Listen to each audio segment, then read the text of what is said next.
It was the best of times, it was the worst of times. That's how Charles Dickens began his Tale of Two Cities about the French Revolution.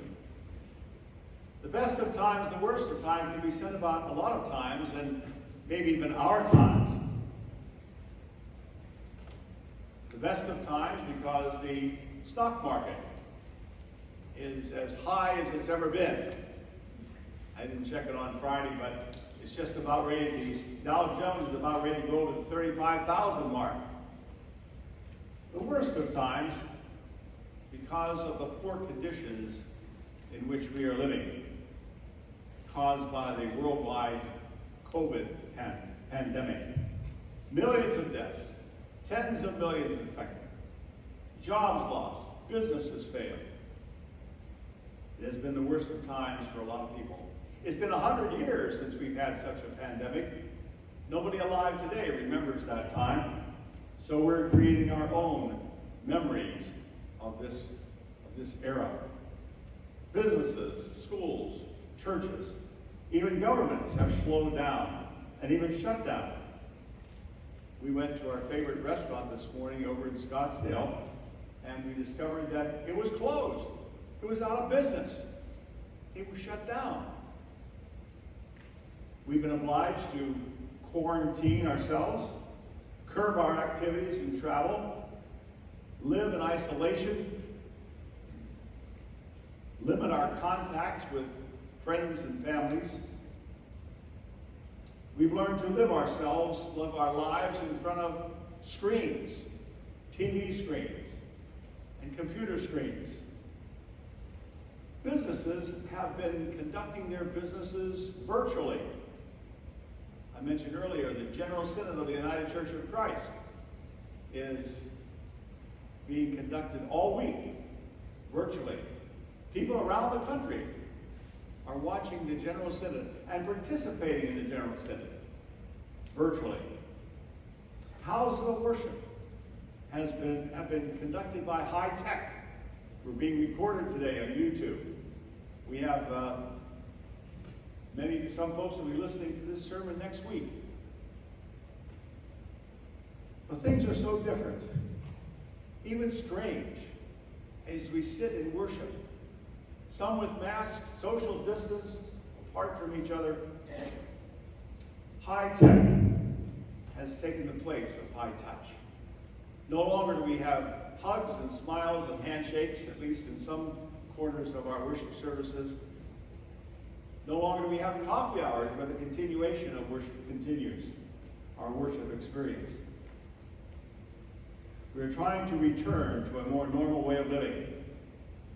But things are so different and even strange as we sit apart from worship.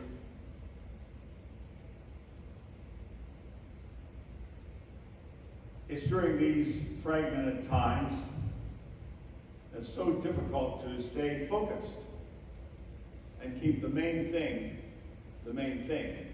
in our lives. Keeping the main thing is not easy. It's difficult to keep your eye on the main thing in our day and age because of so many distractions. We have an add-on phenomenon of our lives. We keep adding on things and places that we'd like to travel to, things that we keep adding on into our lives, things to keep track of, like our emails. One of the most difficult things for me to do is to keep my emails under 500. Well, day after day, week after week, opening and reading and evaluating and answering and deleting. Keeping your focus in life is nearly a full-time occupation these days. I'm one of those who needs a leap year month every month.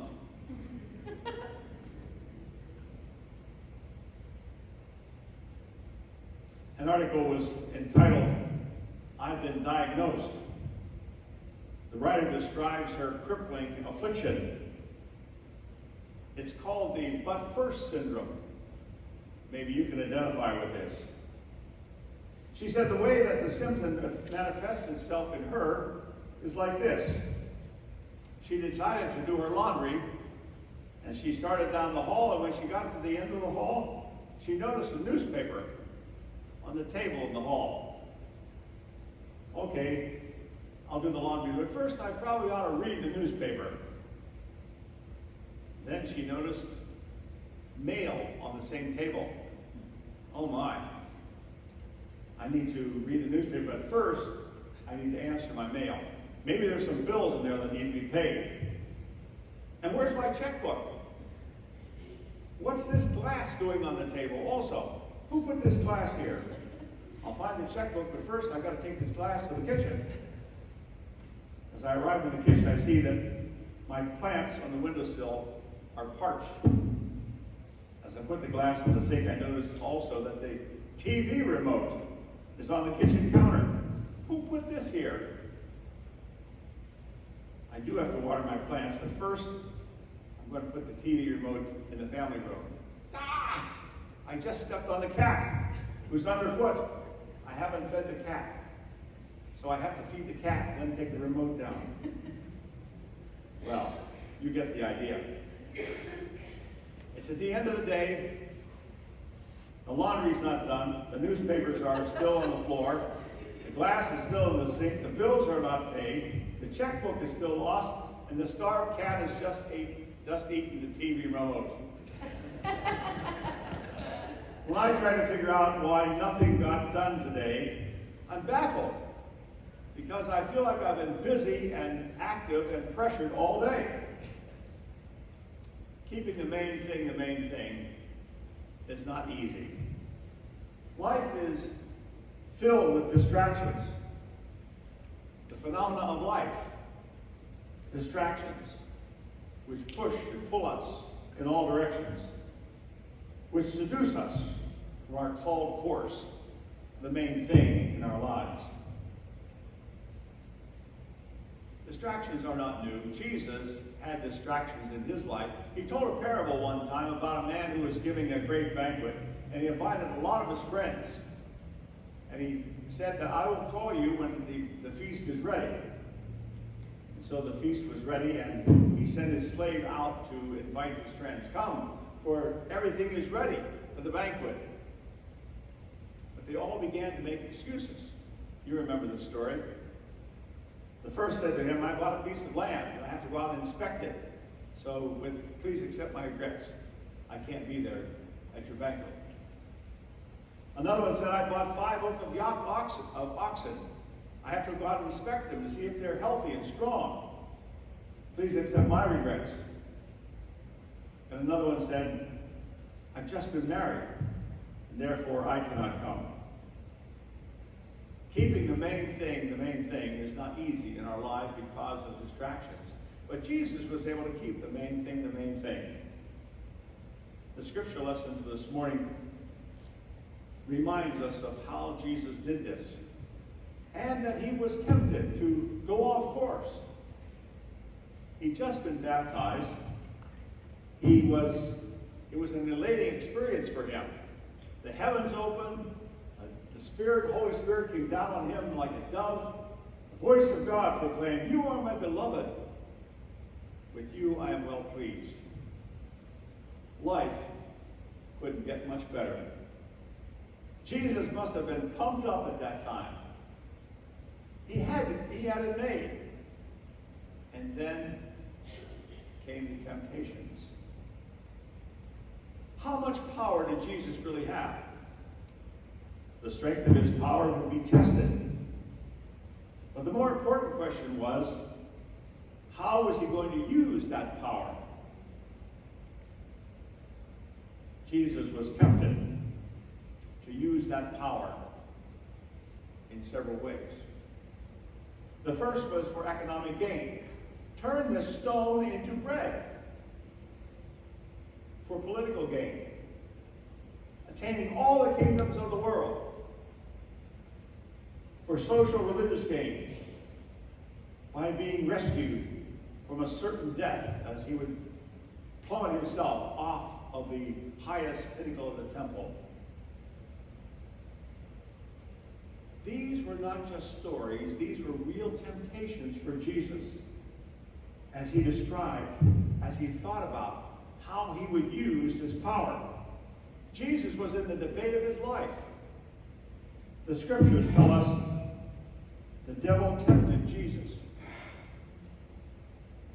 The devil is an external name for an internal reality of temptation. Jesus resisted these temptations. He refused to be bedazzled by the satanic offers of the worldly services that he was being offered, the successes, the possibilities. The offers were satanic for Jesus because they would have turned him away from his mission in life, to be a Messiah of love and compassion. Had he yielded to these temptations, Jesus would have not been the Messiah that we know today. Ironically, had he yielded to any of one of these temptations, Jesus would probably have become a very popular prophet of the Jews of his day. And had he yielded to these, he may not even have died on the cross. In fact, he may have been paraded through the town like Palm Sunday, but not to be crucified, but as a hero. Keeping the main thing was not an easy thing for Jesus to do. But as each one of these temptations crossed his mind, Jesus was able to overcome them. Jesus was able to keep the main thing as he related to and acknowledged his family and friends, his disciples, people he met along the street. He was able to acknowledge the world as he focused on God and God's mission for him through prayer and through his daily walk. He was able to commit himself in what he believed to be God's mission for him.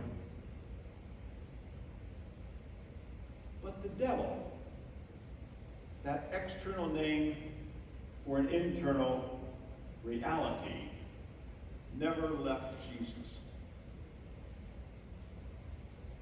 As late as the Garden of Gethsemane, at the end of Jesus' life, he was again visited by the devil, that internal reality, and he said to God, please have this cup removed from me.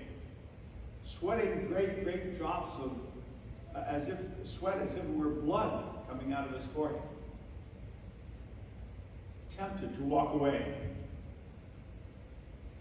And he could have done that, but he did not. And I'm grateful for the Garden of Gethsemane, that little story that tells of Jesus in his temptation, because that's where we find ourselves. Very often, sometimes at least, in the Garden of Gethsemane. Remove this cup from me. Remove my doubt, my despair, my depression. We feel the presence of the devil, that internal reality, when we have doubt and despair and depression. I'm grateful for the scriptures noting that about Jesus, because through this scenario, I know that Jesus was fully human, as I am fully human, and that he prevailed. And because he prevailed, maybe I can too.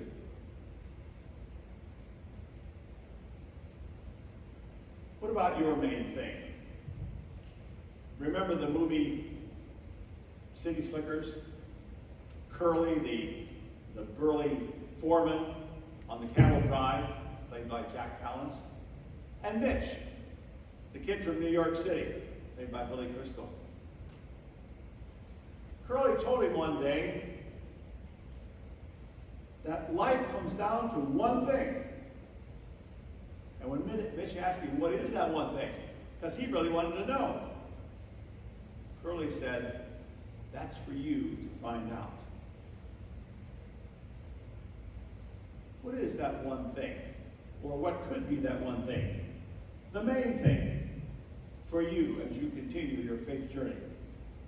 over the next leg of your journey, next leg of your life? That's the question for today. What is your main thing?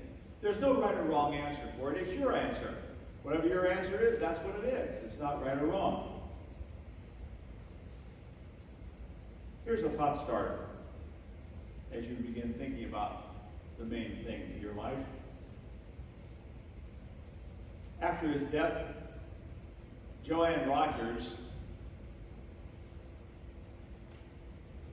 collected sayings and notes and thoughts that he wrote down. I'm talking about Mr. Rogers. And she entitled a book, The World According to Mr. Rogers. Important things to remember. One quote may be of inspiration for you, as it was for me, as it was for Fred Rogers. It's this: if you could sense how important you are to the lives of those you meet, how important can you be to the people that you've never met? People that don't know you. There's something of yourself that you leave at every meeting with another person. I wrote a book during this past year entitled Everyday Saints. And Brady said I could plug it here in case you're interested in buying it. Everyday Saints could be purchased on Amazon or at Barnes & Noble. It's also an ebook. Well, I wrote about 25 people who crossed my life over the last 50 years. And each one of them affected my life in a special way. And they didn't even know it. How important it is when we cross somebody's life and they don't know it, and yet we affect them. That was Fred Rogers' life too. The main thing is the same thing for everybody in terms of commitment and dedication and discovery. The main thing. Because the main thing is a spiritual value, something that's so important to us that it touches us at the core of our being. But the main thing is different for each of us. There are no two of us that are going to have the same main thing as part of our lives. Whatever our main thing is, it will be uniquely ours. As Curly put it so succinctly, that's for you to find out. God willing, perhaps we will each make that discovery on our way through the wildernesses of our lives as we look to that horizon that beckons us to an open future.